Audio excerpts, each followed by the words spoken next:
The Chicago public school system is having a tough time, but there are some people out there who say the students are to blame.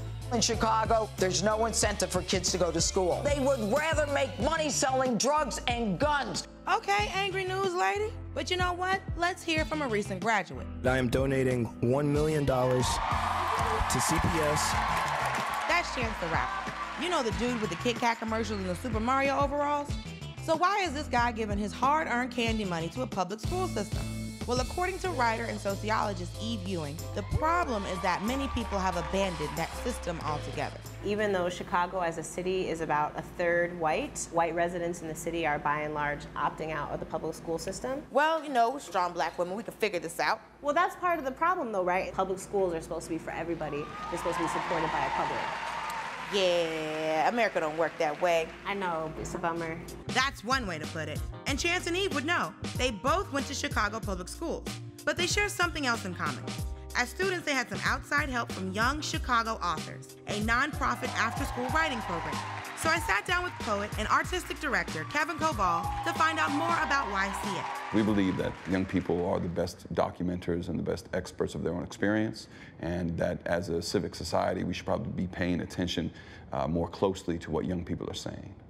Ooh, that sounds exhausting. Yeah, but they're great though. But I mean, they're so smart and they're so talented. They better be. Yeah, no, it really is. And young people are actually very hip, very savvy. They constantly make these brilliant, acute political insights into the way our society should be. Yeah, you're definitely a poet. You just said a lot of words to me. They sounded so good. Okay, that's good. I don't know what all of them meant. All right, I'm not sure. But I am so impressed. Okay. Okay, a place where kids learn how to find their own voice is cool. And YCA's annual youth poetry competition, Louder Than a Bomb, is the largest in the world.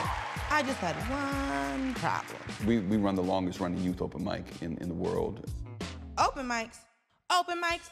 Those things where people get on stage and speak a bunch of bull.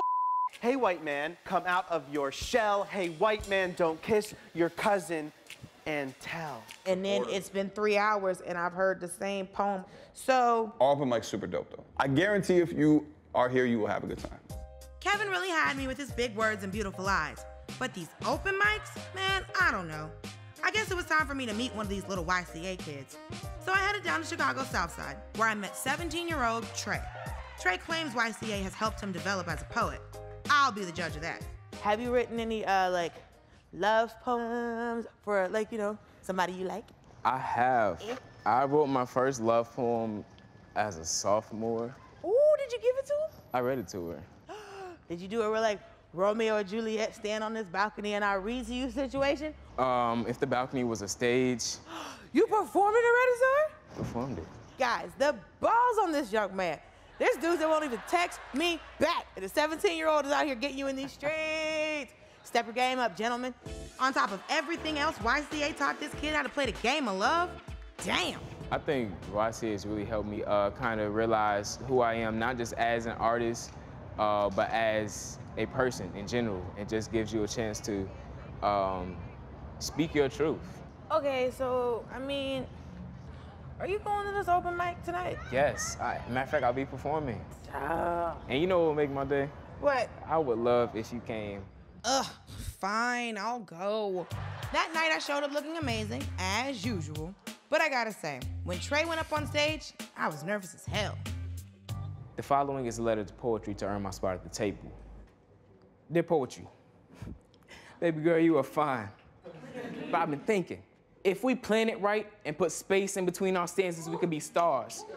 But what do you know about a man who's been macking with verses back from a curse? He chatted with first, relaxed up in church, the magic of church, the trap muse, the gospel of rap, the hostel and cats, the back pew. The courage never developed in fellas to ask you, like, what is your castle like? Who are you attracted to?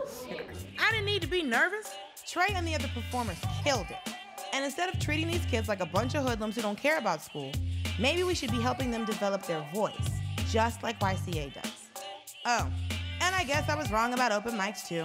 There's at least one of them that doesn't suck.